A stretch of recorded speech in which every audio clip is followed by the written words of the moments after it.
In primetime news this evening, up in flames, massive fire engulfs gas station in Mandeville. We are responding. Education minister says tough measures will be taken against those carrying out attacks at schools. A positive change. Donald Quarry students on lessons learned after negative viral video.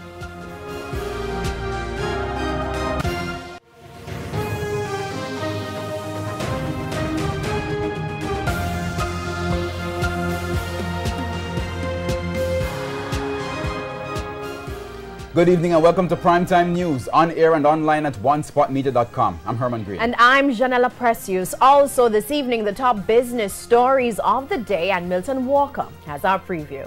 Yes, Janella, First Rock Capital became the first company to list on the stock exchange this year, and for this decade. We'll tell you more. All right, thanks Milton. From Milton, we'll go to Jordan Fort. He has what's coming up in sports. Jordan.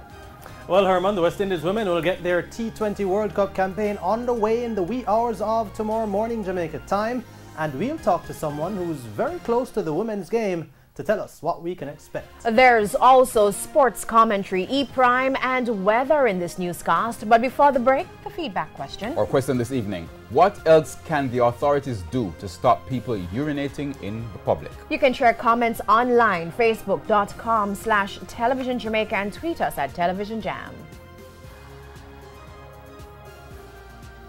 Please stay with us. Primetime News returns right after this break.